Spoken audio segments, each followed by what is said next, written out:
In 1937, Nevada Senator Pittman and Virginia Congressman Robertson co-sponsored a bill known as the Federal Aid and Wildlife Restoration Act. We commonly refer to it as the Pittman-Robertson Act. Now, this bill the federal government is going to take 11% off of firearm sales and ammunition sales and certain other sporting goods that most hunters use. Now, this money is to go back into things like the federal wildlife refuge system. States can get this money so they can use it for hunter safety courses, wildlife management areas, conservation projects, hiking trails, camping areas, boating trails for kayakers, and so forth. That's what this money is used for. Just a few days ago, I found out that a Republican congressman out of Georgia, Andrew Clyde, he has come out with a proposal for a bill to repeal the Pittman-Robertson Act. Now, he's kind of calling it the repeal the firearms tax. But the fact of the matter is, that's what the Pittman-Robertson Act is, and he's going to repeal it. Now, again, if this bill, if the Pittman-Robertson Act gets eliminated, gets repealed, there is no money going toward conservation.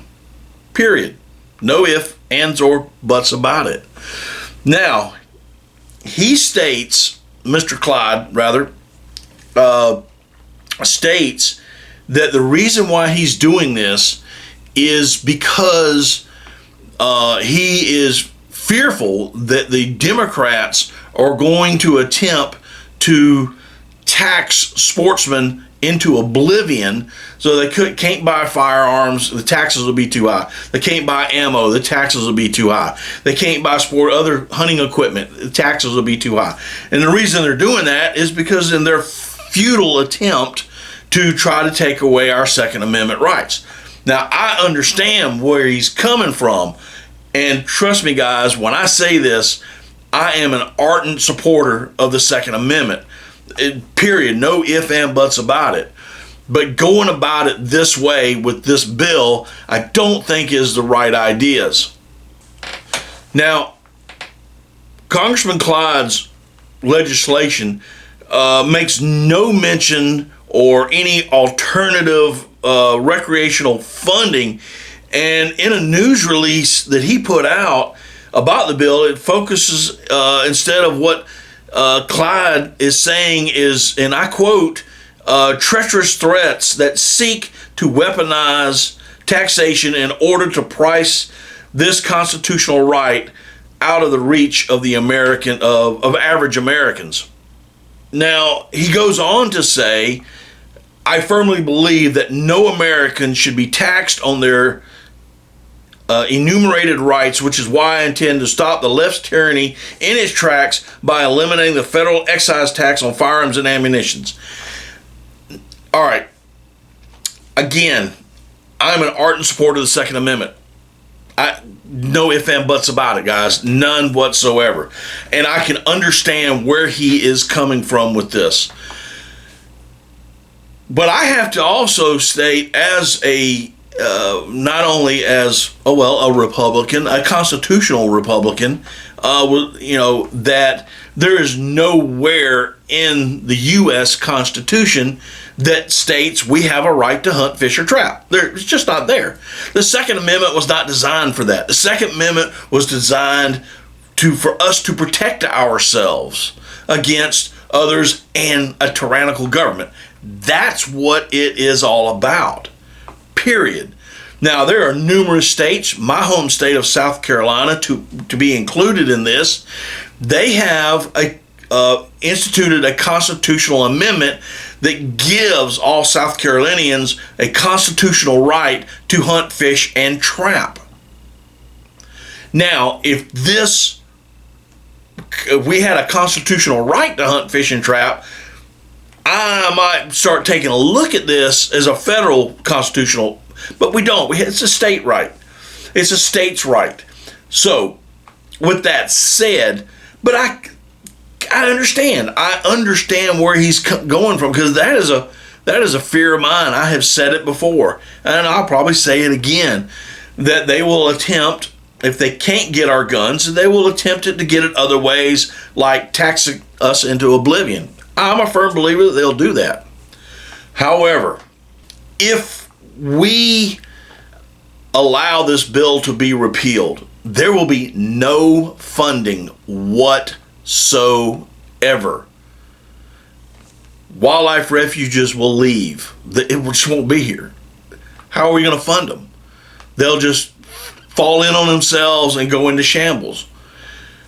Wildlife management areas in states, different states, won't have the funding from the federal government that 11% would give us to fund these things. Hunters' education courses would be drastically cut. Hiking trails that are kept up, U.S. forests that are kept up for people to go camping and trapping, because you can on the U.S. forest. You can go camping, you can go trapping, you can go hunting, you can go fishing, you can go backpacking, you can go canoeing and kayaking, whatever. All these areas will fall in on themselves, and it will be gone. And I tell you what my fear is. Mr. Clyde has stated his fear. Well, I'll tell you what my fear is. If the states can't maintain it without the money that's gotten from the Pittman-Robertson Act, there's a good chance that they will sell this property to, contractors, to to other landowners, to people who want to build buildings. They will take, everybody's looking for that little perfect place to build new housing developments, new high-rises and low-rent homes. Pretty much what the Democrats want us to do anyway, right? Well, anyway, that is my fear, that these wild places, these places where ducks and deer and hogs and doves and turkeys and elk and all these animals go for their nesting and breeding and wintering and summer, all these places will eventually go away because there's no funding. If we don't keep up with this Pittman-Robertson Act, we've got to keep it going. Now, I'm just an old duck hunter, guys. I've just been duck hunting for 50 years. I'm not a waterfowl biologist by no means, and I'm certainly not a politician. But don't think for an instant that this can't happen, because let me show you where it already has happened, but happened in our past. Just out of curiosity, how many of y'all have ever heard of the Great Kankakee Marsh? Well, up until a few days ago, I didn't even know about it. I was just doing some research on another project that I was having. And I came across this, and then I heard about it again, actually today, the day of this recording, on a podcast. I was watching Zero Duck 30. If you haven't seen their podcast, you really need to go see them. Also, they had a very good guest who was Ramsey Russell. And they were discussing about some places that had already that was already gone before we got here. And this is the Great Kankakee Marsh. Now, this marsh was about 1 million acres, and they actually called it the Everglades of the North. Because if you can imagine the Everglades in Florida, this was the same type of environment that was up north. And in this particular area, it was Indiana, Illinois, and I believe Michigan. And it covered over 1 million acres. Now, back in the late 1800s, early 1900s, there was another bill that came across, and they needed to buy this land from the Indians and a lot of other issues that went on with it. But they got this land, and they started to cut it. They started to cut the timber, and then they started draining this marsh, a 1 million acre marsh, guys. Can you imagine all the ducks and geese that wintered, nested in that area? How many ducks we had? All right, so they started draining it. Now, they say it's about 50,000 acres. That's all that's left out of this 1 million acre area. Certain biologists have said that when that started happening, the North American area lost about 25% of all of their ducks. Just in that area. We lost it once they started cutting and draining. Now it's a bunch of cornfields. So as you can see, this has already been done in the past because of man's encroachment into the wild. We need to save what we have. We need to save these wildlife refuges. We need to save these WMA areas. We need to save these U.S. forest areas. And that Pittman-Robertson Act is what has kept it going, along with other donations that sportsmen give very freely.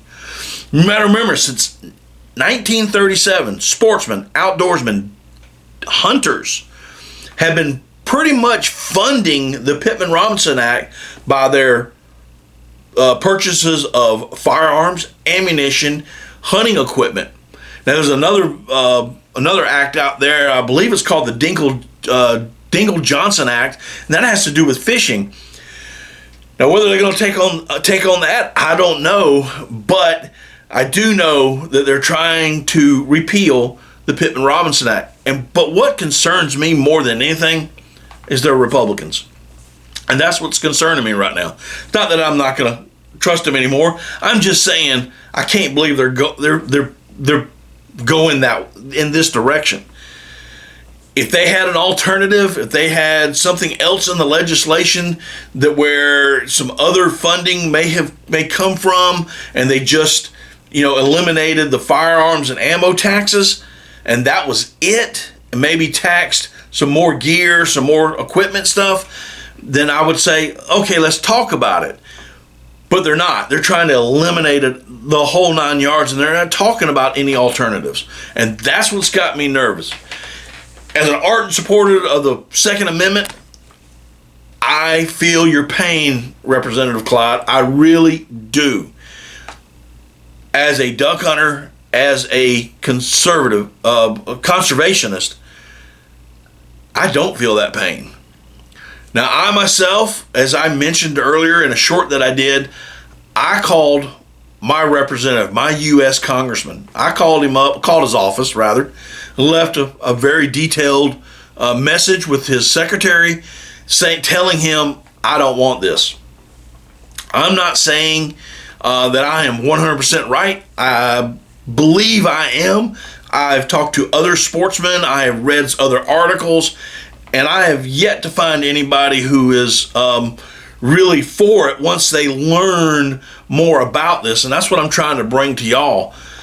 I want you to go in. I want you to take a look at the bill for yourselves. I'll leave, if I can find a link, I will leave that link down below. Go down there and look at it and read it yourself. But I think this is something we need to contact our congressman. We need to tell him no. Now, if you're one that believes that this should go forth, by all means, call your congressman anyway and tell him that. It's a free country. We have a First Amendment right, remember? And it wouldn't be here if it wasn't for the Second. I got it. See, I love the Second Amendment. So this is, to me, is not about the Second Amendment. This is about losing vital wildlife areas. So if you want to contact your representative or your congressman, hey, just Google his name. And if you don't even know who he is by chance, Google U.S. Congressman and give your county and your state, and that should pop up, and that'll tell you who your congressman is, along with should give you a phone number to contact him or an email or what have you. I'm calling mine. I'm going to continue to call him until I get him or a definitive answer. So he might as well just, Mr. Norman, get ready, because I'm fixing to make a lot of phone calls. Anyway, guys, I wanted to bring you this information. Again, I found out about it a couple of days ago. I wanted to do a little bit more research and read the bill a little bit better, which I did. And I don't like it. It's just not. It's not right, guys. There's something. I don't know what's going on, but it's just not. This bill is not prepared correctly. And there are dozens, from what I understand, of congressmen Republican congressmen who are backing this bill. So don't dally on this. Get on the phone and give them a call.